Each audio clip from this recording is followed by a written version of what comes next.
Hello viewers, welcome to our page and YouTube channel learn English. আজকে আমাদের ভিডিওটার topic হচ্ছে true false and not given নিয়ে, যেটা আমাদের রিডিং পার্টে one of the most hardest and challenging part. তাই আজকে আমি আপনাদেরকে দেখাবো যে কিভাবে এই চ্যালেঞ্জ থেকে আপনারা ওভারকাম করতে পারেন। অ্যান্ড আশা করি এই ভিডিওটা দেখার পর আপনাদের এই যে ট্রু ফলস রিলেটেড যে ভয় আছে সেটা ওভারকাম হবে, প্লাস আপনারা শিখে যাবেন যে কিভাবে উইদাউট ওয়েস্টিং এনি টাইম আপনারা কারেক্টলি আনসার করতে পারেন। তাহলে শুরু করি। প্রথমে যেটা আমি সবসময় সাজেস্ট করি সেটা ট্রু ফলসের ক্ষেত্রে ম্যান্ডেটরিলি আপনারা ফলো করবেন, সেটা হচ্ছে to read out the whole passage and highlighting practice. সেটা কেন? কারণ ট্রু ফলস নট গিভেন এই যে কোয়েশ্চেনের যে সেকশনটা, it's kind of an IQ test, যেখানে আপনার আনসারটা কখনো একটা সেন্টেন্সে লিমিটেড থাকে না। কখনো একটা সেন্টেন্স দেখে মনে হবে এটা ট্রু, কখনো একটা সেন্টেন্স দেখে হবে এটা ফলস, কখনো আবার আরেকটা সেন্টেন্স দেখে মনে হবে যে নট গিভেন। তাই এটা থেকে আপনারা কিভাবে ওভারকাম করবেন? যখন আপনারা 30 সেকেন্ডসের মধ্যে কোয়েশ্চেনটা একবার রিভিউ করে ফেলছেন, আফটার দ্যাট আপনারা প্যাসেজে চলে যাবেন। প্যাসেজে যে আপনারা যেটা করবেন, পুরা প্যাসেজটা একবার পড়বেন। শুধু পড়বেনই না, আপনারা হাইলাইটিং প্র্যাকটিসটা চালু রাখবেন। কিভাবে হাইলাইট কোনটা কোনটা করবেন, যেটা আমি আগেও বলছি এখনও বলছি, সেটা হচ্ছে যে যেই ওয়ার্ড বা যে সেন্টেন্সটা মনে হচ্ছে যে ইউজফুল অর ইনফরমেটিভ বা এটা রিলেটেড কোয়েশ্চেন হতে পারে বা এটা আপনার মনে থাকতে পারবে না, সেটা আপনি হাইলাইট করে ফেলবেন, জাস্ট লাইক দিস। এটা আপনি কম্পিউটার বেসড হলে এই যে হাইলাইটিং অপশনটা হচ্ছে kind of in this way to highlight. And যদি পেপার বেসড হয়, আপনি আপনার পেন আর পেপার দিয়ে পেন আর পেন্সিল দিয়ে আপনি হাইলাইট করতে পারবেন। কিন্তু যখন আপনি হাইলাইটটা করছেন, এতে হবে কি, দেখেন আমি কখনোই 2-3 মিনিটে একবার পুরো প্যাসেজ রিভিউ করে কখনোই মনে রাখতে পারবো না কোন প্যারাতে কি ছিল, কোনটার মানে কোন প্যাসেজের মিনিং কোনটা ছিল, কোন প্যাসেজে কি বলা আছে, কখনোই পারবো না, কখনোই মনে থাকা সম্ভব না, যদি কিনা আমার খুবই এক্সট্রাঅর্ডিনারি লেভেলের ফটোজেনিক মেমোরি থাকে।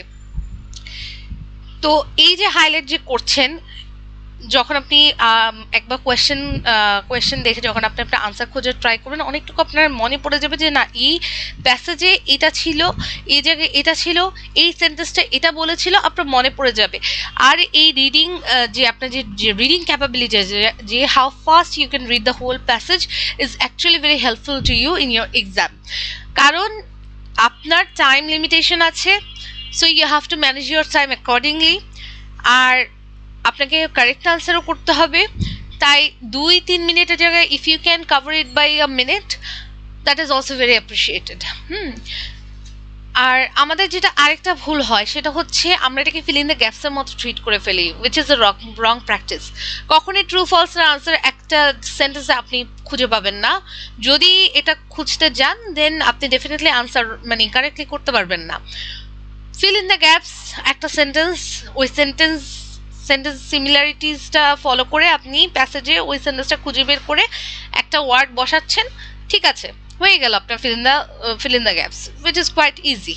কিন্তু ট্রু ফলস নট গিভেনে আমি যেটা বলেছি, it's kind of an IQ test. হ্যাঁ, যে এখানে আপনাকে একটু বই, একটু এই যে এইসবের থেকে বের হয়ে নিজের থেকে এফোর্ট দিতে হবে, নিজের যে চিন্তা শক্তি সেটাকে অ্যাপ্লাই করতে হবে যে আসলে এটা কি হচ্ছে।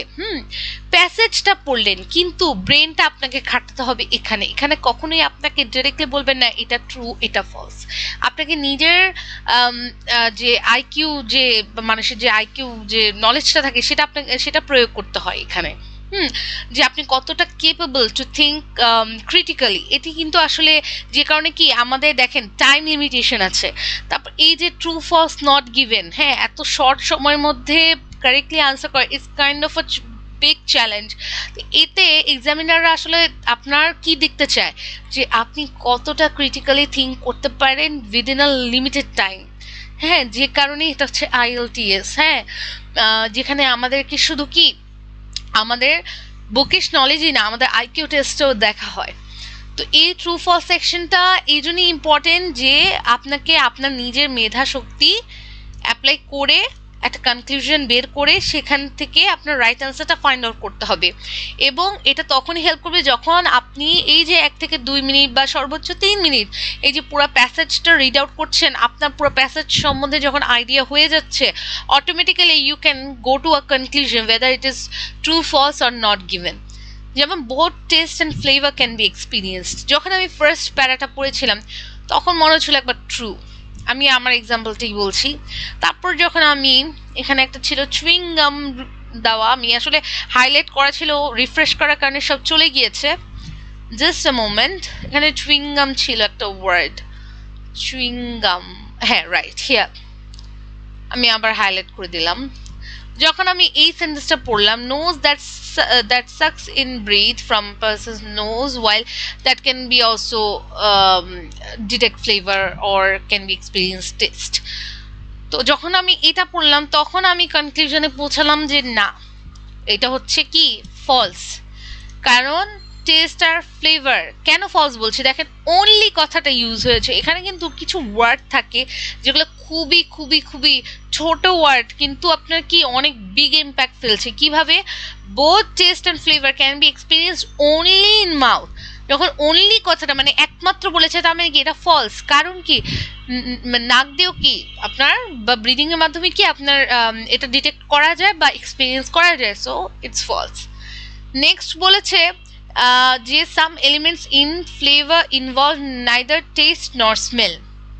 এটা আপনার একদম ফার্স্টেই বলা ছিল যখন আমি এই যে are detected not by taste or smell, এই যে পুরাটা পড়লাম না, জাস্ট আমি এটা দিলাম এতটুকু যে এটা হচ্ছে ট্রু। এই যে দেখেন আমি কিন্তু দেখেন হাইলাইটের পাওয়ারটা আমি আপনাদেরকে একটু বলি। আমি হাইলাইট করেছিলাম, হাইলাইট মুছে গিয়েছে, কিন্তু হাইলাইটিং করার ফলে আমার যে ওই যে সেন্টেন্সগুলো আমার চোখে যে গেঁথে আছে, মস্তিষ্কে যে লেগে আছে, এই যে মানে আমার যে মনে থাকাটা, এইটাই কি হাইলাইটিং এর পাওয়ার। ঠিক আছে, তারপর হচ্ছে আরেকটা জিনিস আমাদের প্রবলেম হয়, সেটা হচ্ছে আমরা ধরেই নি আমার ট্রু ফলস নট গিভেন হবেই না।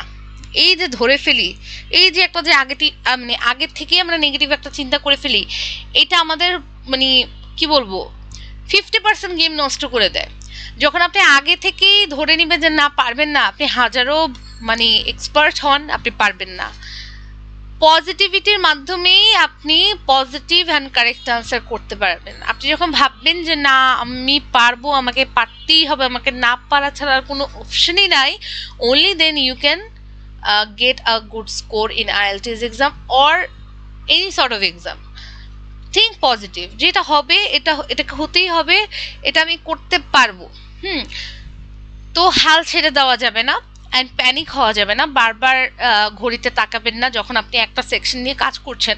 আগে ওই সেকশনটা কমপ্লিট করেন, দেন আপনি টাইম দেখেন, কোনো সমস্যা নেই। বাট আগে যখনই দেখছেন তখনই আপনার কি প্রবলেম হয়ে যাচ্ছে, আপনি প্যানিক হয়ে যাচ্ছেন। অনেকে টাইম দেখলে অনেক বেশি প্যানিক হয়ে যায়। ওকে, এখন আমরা 8 নাম্বারটা নিয়ে কথা বলি। Ice cream manufacturers are at the forefront of the research on flavor. এখানে কি বলছে যে তারা আর কি ফরফ্রন্ট of the research on the flavour. কিন্তু দেখেন আমি আইসক্রিমের এই ওয়ার্ডটা এই যে পেয়ে গেছিলাম, এই একটা লাইনে দেখেন, trained testers might be asked to rate the taste of vanilla ice cream according to standards for sweetness and vanilla flavor, whereas consumer এখানে জাস্ট আইসক্রিম টেস্টে কোন স্ট্যান্ডার্ড অনুযায়ী করা হয়, সুইটনেস, ভ্যানিলা ফ্লেভার টেস্টাররা কি চেক করে এটা বলেছে। বাট কোথাও কি বলেছে যে ice cream manufacturers are the forefront of the research on flavour? No. এই দেখেন আমি কিভাবে এটা খুবই অ্যাসিওর্ড হলাম যে এটা আরো অন্য কোথাও নাই, কারণ আমি পুরো প্যাসেজটা এমনভাবেই রিড করেছিলাম উইথ দ্য হাইলাইটিং প্র্যাকটিস যে I am very much confident যে এটা আর কোথাও নাই। হ্যাঁ, এই যে ছোট ছোট যে জিনিসগুলো আছে এটাই আপনাকে কি অনেকটুকু কি হেল্প করবে। It is possible to Next one is, it is possible to accurately match the brain activity to the experience of flavor.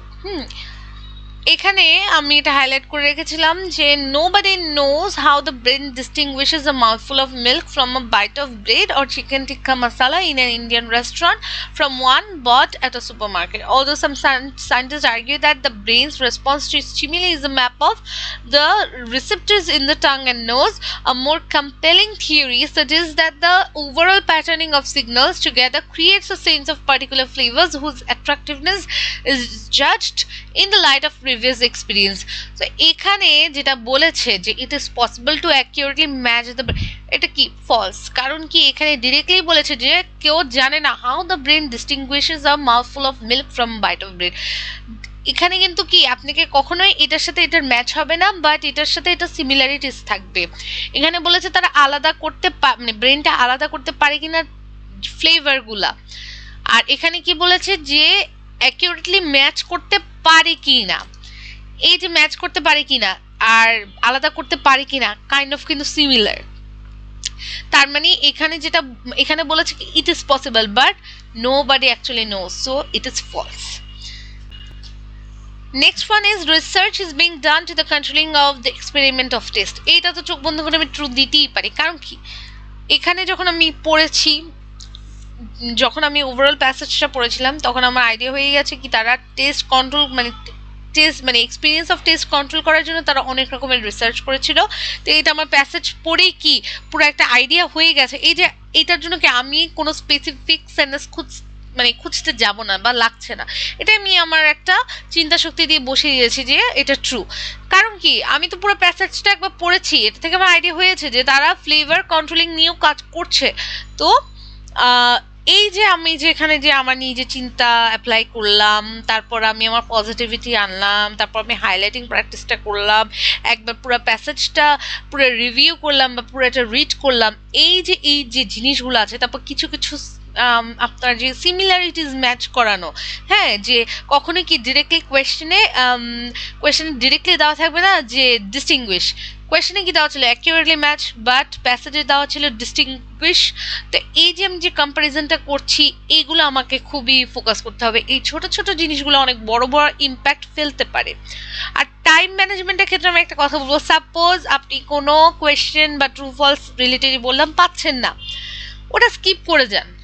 যদি আপনার হাতে পরবর্তীতে সময় থাকে তাহলে আপনি তখন ওই সময় থেকে আপনি এটা আনসার করা ট্রাই করেন, বাট হ্যাঁ কখনো কোনো আনসার ছেড়ে আসবেন না, কারণ কি সামহাও এটা হয়ে যেতে পারে রাইট, তাহলে আপনার মার্কসটা পেয়ে গেলেন, রং হলে তো রং হলো, বাট যদি রাইট হয়ে যায় তাই কোনো আনসারটা স্কিপ করে আসবেন না। যদি মনে হয় যে you can give an answer then definitely you should fill the answer, but আপনি কোনো আনসার কি বলে ছেড়ে আসবেন না, হ্যাঁ সবগুলো দাগে আসবেন। আর একটা আনসার খুঁজতে যেয়ে বাকিগুলো আনসার ছেড়ে আসবেন, এটা খুবই বাজেভাবে ইম্প্যাক্ট করে।